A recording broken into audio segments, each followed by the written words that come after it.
Live from our 7 Tasmania studios, your nightly news with Joe Palmer begins now. Good evening, everyone. The state government is facing a public relations nightmare tonight over accusations it's behind a shocking incident involving a homeless person. Leaked emails suggest the state government directed a clean-up crew to remove a homeless person's belongings from the steps of its Launceston ministerial offices. Rebecca Main has more on this story. Outside the Launceston offices of Sarah Courtney, Michael Ferguson and Peter Gutwin, it's believed this briefly sheltered a man before his items were thrown in the rubbish. Deputy Labor leader Michelle O'Byrne accusing the state government of instructing it. We know that they are authorised the removal of someone's personal belongings, the belongings of a homeless person. But there are reports that this person may in fact have a disability and that some of his disability equipment was disposed of at the same time. Leaked emails from the Launceston City Council's general manager says it was the council's cleaning crew who removed the belongings, but this was at the request of the state government. The council says the items were a rubbish bag accompanied by a piece of blanket or cloth, as well as a torn piece of cardboard. The government says no one had been seen with the items on Monday and they were assumed abandoned. And there was no suitcase with the property, previously suggested by Ms O'Byrne. A spokesperson says the Labor MP didn't check the facts and is cynically trying to make political mileage out of these circumstances. The council says it's followed up with service providers and has confirmed the man involved has been provided with the necessary care. Every child under 5 right across the nation could soon be getting a free flu vaccination under a new push to prevent diseases from spreading. It's a measure already state-funded in Tasmania, but there's hopes the change could free up money to be spent in other areas of our health system. It's a vaccination that could save a life. Despite the flu jab being popular in Tasmania, this year already there's been more than 2,200 cases of the disease. We've had a really big increase in the amount of people coming in to get the flu vaccine. Probably a few reasons for that. It's been a very big season. For the past few years, the state government has funded a free vaccine for everyone aged between 6 months and 5 years. But the initiative could soon be rolling out Australia-wide, with the cost met by Canberra.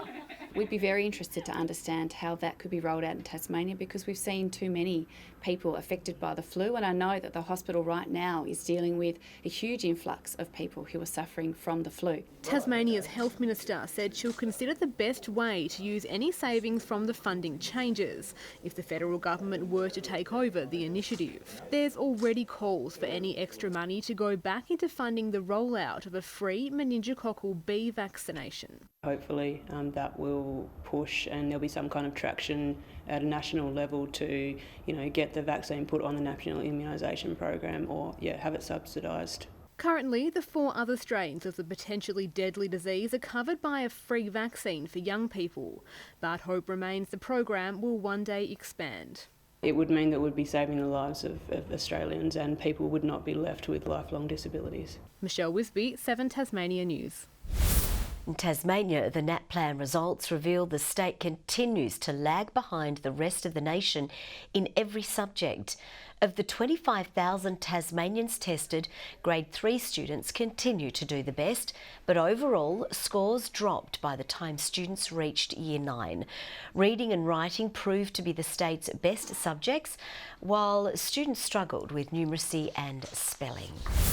We may still be in winter, but authorities are already keeping watch on Tasmania's upcoming bushfire season. Specialist researchers have found parts of the state are facing elevated risk of bushfires, and they could hit before December. Tasmania's summer bushfire crisis is still a vivid memory for those on the front line of the emergency. Probably our second worst fire season on record, and that's a constant reminder that people need to be prepared into the future. Looking ahead, the seasonal bushfire outlook has been released, showing the parts of the country facing above normal fire potential. In Tasmania, the east coast between the Forestier Peninsula and Scamander has been highlighted. So we are expecting large-scale fires to occur on the east coast, and in that context I'd ask everyone to make their fire plans, be prepared. This is a good trigger point for people to start that preparation so that we can make sure that people are ready for the fire season when it comes up. Researchers predict without significant rain, the danger zone could expand. But authorities say the western part of the state is wet and areas affected by last season's fires could be more protected this summer. Now that brings with it a benefit. It actually brings with it some fuel reduction and lessens the risks in some of those areas. But the warning remains in this bushfire-prone country.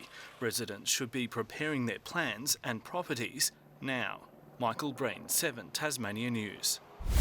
Shopping around for the best fuel price would be a lot easier for Tasmanian motorists under changes proposed by the RACT. It's pushing for an online register of prices updated in real time. Fuelling up but feeling the pinch.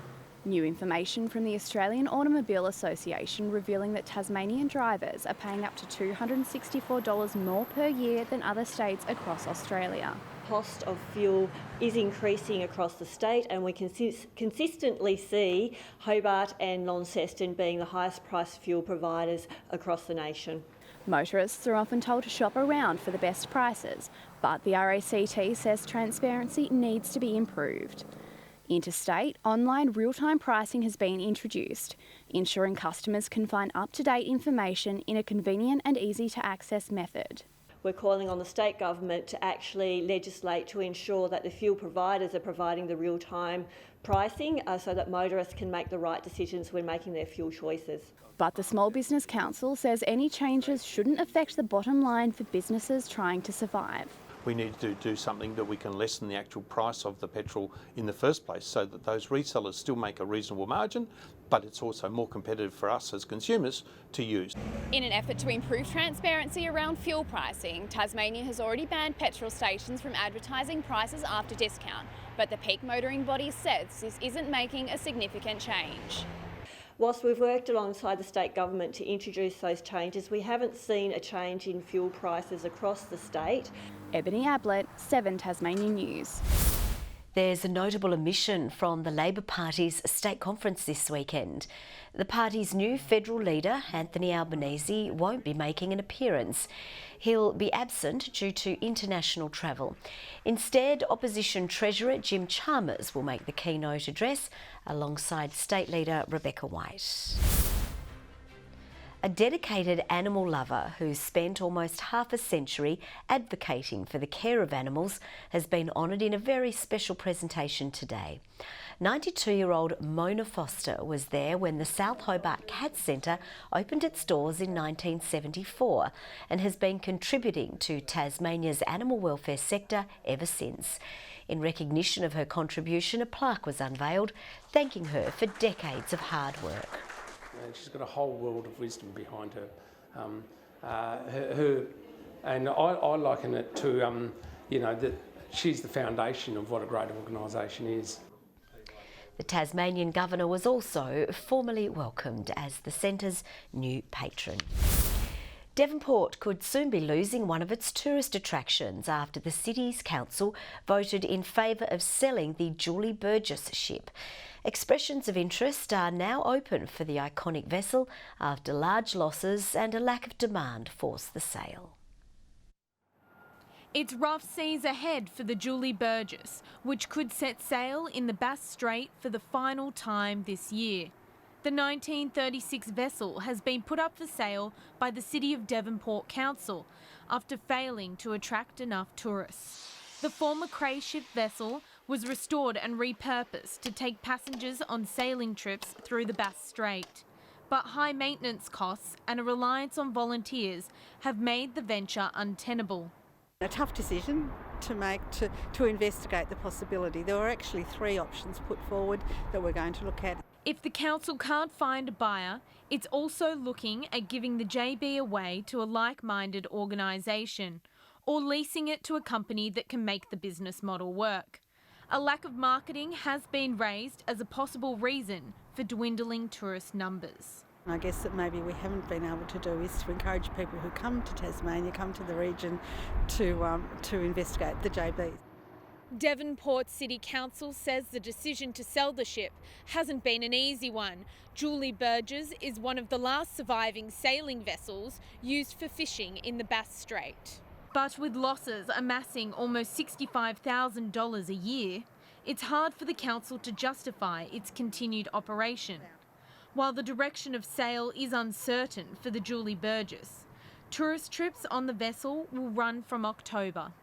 Elizabeth O'Neill, 7 Tasmania News. Back home to the TSLW, and North Launceston are chasing a fairy tale ending in their first ever year in the competition as the side prepares to take on Clarence in this weekend's do or die semi-final. But the Roos will head in as favourites following another impressive season. The Northern Bombers were dished up a harsh reality check at the hands of Launceston last weekend, but the side's coach is confident they'll rise to the challenge of finals footy. And that was our main goal at the start of the year, and we've achieved that, and there's no reason why we couldn't go a step further. Heading into unfamiliar territory, this side will start as underdogs against last year's grand finalists. A lot of experience, but the pressure, I think, is on those guys. The expectation is on those guys. Undaunted by the favouritism tag, Clarence will call on their big game experience to topple their northern rivals. If we play our brand of footy, get our game plan right and structures, I think we do have it to take the win, but I think we can't take any game lightly. And after another impressive individual season, the North Melbourne AFLW recruit is now keen to help set up a prelim final showdown with either Glenorchy or the undefeated Launceston in 2 weeks' time.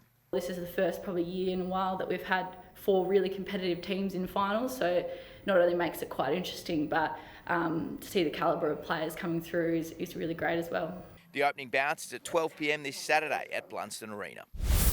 Tasmanian boxer Jaden Plugger Joseph is getting ready for the biggest fight of his career, with the cruiserweight confident he will be crowned Australian champion in Melbourne come Friday night, while one of the state's most promising up-and-comers is keen to continue her rise up the ranks.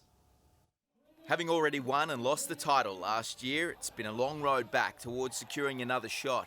I'm focused as this is a massive opportunity. I don't want to let it go. I want to win this fight. I want to make a statement. Taking on Queensland's Daniel Russell, who boasts a big height and reach advantage, Plugger knows he'll have to be at the top of his game in order to bring the vacant Australian cruiserweight belt back to Tasmania. Training for 10 weeks, I've missed a lot of time, families, birthdays, and hopefully it all pays off come Friday night. To have someone from Tasmania be able to represent that and go all the way, and hopefully he aim high and big dreams, and it's starting to happen for him. Another of the state's toughest brawlers will also be out to make a big statement at the Melbourne Pavilion, with Christina Mousey Jacobs taking on Thai opponent Renee Kilnatree, and a win could see her eventually in line for some title shots of her own in the super bantamweight division. Put these bigger names that are all around Australia back on the radar and say, look, we're happy to go to their state and fight, and this is why we're doing it. Come on, we want some of these big names to start calling her out. I've just been doing everything harder. I think I've adjusted more to the pros now that I've had. This would be my 4th pro fight, so I maybe got to fight whoever's in front of me, but I really want one of them top Australian girls. Good evening. Well, as expected, the cold front brought the showers and the following snow today. Hobart just 10 degrees, Launceston and Burnie 12, Devonport 13. Overnight, Mount Reid recorded 50 millimetres. That was the 24 hours to 9 a.m. The best fall since then has been 11 millimetres at Mount Barrow. Most temperatures reacted to the southerly air and sat below average. The best was just 14 at St Helens and Friendly Beaches, Flinders Island and Low Head 13, Smithton 12, King Island, Grove and Strawn all 11. Layers of cloud moved over the state today and pushed off to the northeast. Cold air followed, and that brought low cloud to the state later on. That frontal band also affecting parts of the southeast of the mainland, with the pool of cold air and cellular cloud to the southeast. Another front nears Western Australia, and just a little convective cloud over southern Queensland completes that picture. Tomorrow, the high remains south of Adelaide, extending ridges over central and southern areas. Lows and troughs mark the west and northeast of the country. The wind south-southwesterly again at 10 to 20 knots, but to 25 knots over southern waters, swells at 4 to 5 metres. For tomorrow, a partly cloudy day for Hobart, 14 degrees, 13 for Cygnet. Morning frost for New Norfolk, a top of 14 degrees.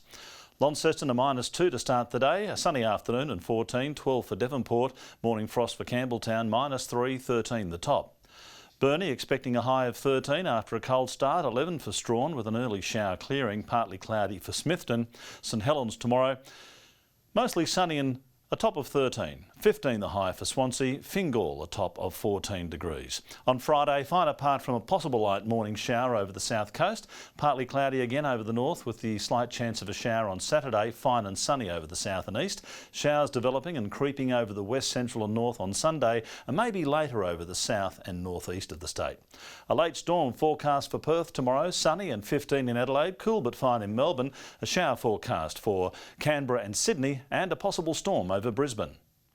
And most of the bad weather is now past. Bit of cloud over Hobart, 6 degrees, 8 in Launceston and Devonport. Joe, welcome back from your little illness. You had us all worried, but gee, you recover really well. I do recover well, don't I? Thank you very much for that, Murph. Lovely to see you. That's all from the news team for now. Thanks for your company. We'll see you a bit later. Bye-bye.